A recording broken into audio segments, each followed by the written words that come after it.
UKLO 1 year masters. No IELTS required up to 5 years visa. High visa success rate. నమస్తే. ఎన్నో ఆధ్యాత్మిక కార్యక్రమాలు నిరంతరం మన ఛానల్లో కొనసాగుతూ ఉంటాయి. నాకు గురు సమానులు, తండ్రి సమానులు, మనందరికీ పూజనీయులు గురువుగారు శివప్రసాద్ గారు రాశి ఫలితాల ద్వారా మనందరికీ మాసానికి సంబంధించిన పూర్తి వివరణ ఇస్తారు. మేషరాశి మొదలు మీనరాశి వరకు వివిధ రాశుల వారికి ఏ విధంగా ఉంది గ్రహస్థితి, ఏ పరిహారాలు పాటించాలి, ఏ దిక్కులు కలిసి వస్తాయి, ఏ రంగులు వేసుకుంటే చాలా బాగుంటుంది, ఈ విషయాలన్నీ కూడా వివరణాత్మకంగా వివరిస్తారు. ఇక మీకు ఏమైనా డౌట్స్ ఉన్నా లేదా గురువు గారిని పర్సనల్గా కలవాలి అనుకున్నా స్క్రీన్ మీద కనపడే నెంబర్కి కాల్ చేయొచ్చు. నమస్కారం గురుగారు. ఆశీర్వచనం తల్లి. గురుగారు, తదుపరి రాశి ధనుస్సు రాశి. ధనుస్సు రాశి వారికి ఏ విధంగా ఉందండి సెప్టెంబర్ మాసం? ధనుస్సు రాశి వారికి ఈ సెప్టెంబర్ మాసము మిశ్రమ ఫలితాలు గోచరిస్తూ ఉన్నాయి. కొన్ని విషయాల్లో అనుకూలతలు, కొన్ని విషయాల్లో అనుకూలతలు ఇబ్బందికరంగాను కూడా మారుతూ ఉంటాయి.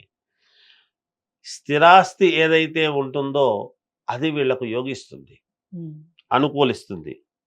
అలాగే ఈ దూరమైనటువంటి ఆలోచనలతో ఏదో చెయ్యాలి అని అనుకుని దానికి కాస్త కార్యభంగం అనేటువంటిది కూడా జరగవచ్చును. ఒకటి అనుకూలము, ఒకటి వెంటనే కొంచెం ప్రతికూలమైనటువంటి ఇది. అలాగే కుటుంబము వృద్ధి, సరే కుటుంబంలో అనుకూలముగా వృద్ధి చెందాల్సినటువంటి ఇది తప్పకుండా వృద్ధి చెందుతుంది. అలాగే వృధాగా తిరగటం అనేటువంటిది జరుగుతుంది. శ్రమ, వృధాశ్రమ అనేటువంటిది ఉంటుంది. అంటే ఏదో పని కావాలని పోవటము, ఆ పని కావాలా అనుకొని పోయినప్పుడు మనము 3-4 పనుల మీద తిరిగితే ఒకటి మాత్రమే కావటం, మిగతాటివి 1-2 సార్లు తిరగాల్సినటువంటి ఇది ఏర్పడడం లాంటివి ఉంటాయి గాక. అలాగే బంధువుల యొక్క అనారోగ్యము అనేటువంటిది కానీ, ఏదైనా ఒక వార్త తెలిసి మీరు త్వరగా అక్కడికి వెళ్ళాలి, తప్పనిసరి వెళ్ళాల్సి వచ్చింది ఇప్పుడున్న పరిస్థితుల్లో అని అనుకొని వెళ్ళటం అనేటువంటిది జరుగుతుంది గాక. అలాగే గృహమునందు శుభకార్య ప్రాప్తి, ఇంట్లో శుభకార్యాలు చేయటం అనేటువంటిది జరుగుతుంది. బంధుమిత్రుల యొక్క ఆగమనము, సమాగమనము, అంటే బంధువులు మిత్రులు అంతా ఒక్కటేసారి రావటము.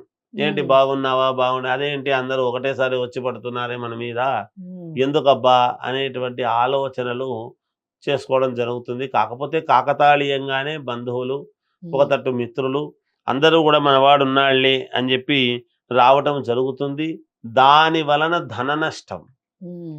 వచ్చారు అన్నప్పుడు మరి ఏదో రకంగా వాళ్ళకు అనుకూలాలు చెయ్యాలిగా. ఆ చెయ్యాలన్నప్పుడు ఉన్నధనాన్ని వాడాల్సి వచ్చిందే అనేటువంటి భావనతో తప్పనిసరి పెట్టడం, అలాగని కాదనుకోలేక, అందువల్ల ఇలాంటివి వీళ్లకు జరుగుతాయి. తర్వాత వృత్తి వ్యాపారం చేసుకునేటువంటి వాళ్లకు ఇంతవరకు స్థిరత్వము కాని వాళ్ళు ఎవరైతే ఉంటారో వాళ్లకు స్థిరం ఏర్పడుతుంది. అంటే మీరు రెగ్యులర్గా చేస్తూ ఉండండి, ఏదో రోజు పర్మనెంట్ చేస్తాములే అని ఒక మాట అనుంటారు చూడండి, వాళ్లకు ఈ మాసంలో మీకు పర్మనెంట్ చేస్తున్నాము అనేటువంటి ఒక ఆథెంటిక్ లెటర్ వీళ్ళకు ఇవ్వటము కానీ, వాళ్ళు చెప్పడము కానీ అలాంటివి జరుగుతాయి గాక. పైగా అధికారుల యొక్క మన్ననలు పొందటము, ఉద్యోగాలు చేసుకునేటువంటి వాళ్ళు, వ్యాపారాలు చేసుకునేటువంటి వాళ్ళు వాళ్ళ పై అధికారులతో మంచి మన్ననలు అనేటువంటివి పొందుతారు. అయినప్పటికీ కూడా కొన్ని చిన్న చిన్న ఆపదలు అనేటువంటివి రావచ్చునేమో అనేటువంటిది సూచనప్రాయముగా తెలియజేయడం జరుగుతున్నది. జాగ్రత్త వహించండి. మీ వ్యక్తిగతమైనటువంటి జాతకాన్ని పరిశీలన చేసుకోండి.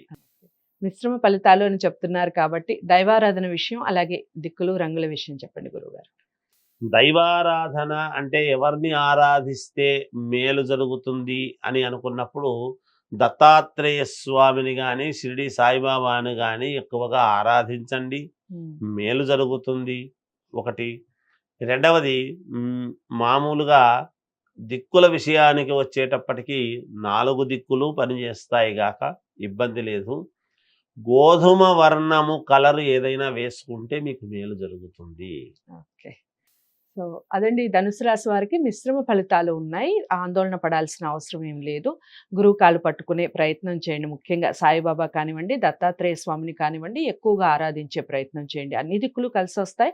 ఎక్కువగా క్రీమ్ కలర్, గోధుమ కలర్ ఎక్కువగా వాడే ప్రయత్నం చేయండి. ఏదేమైనప్పటికీ వ్యక్తిగత జాతకాలు చాలా ఇంపార్టెంట్. వ్యక్తిగత జాతకాలని గురువుగారి దగ్గరే పరిశీలించుకోవాలి అనుకుంటే స్క్రీన్ మీద కనపడే నెంబర్కి కాల్ చేయండి. జాతకాలను పరిశీలించి మీకు ఎలాంటి పరిహారాలు ఉన్నాయి, ఏం చేసుకోవాలి, ఎంతకాలం చేయాలి, ఈ విషయాలన్నీ కూలంకుషంగా మీకే చెప్పడం జరుగుతుంది. వీడియోని లైక్ చేసి షేర్ చేయండి. ఛానల్ని సబ్స్క్రైబ్ చేసుకోండి. మరో రాశితో మళ్ళీ కలుద్దాం. నమస్తే.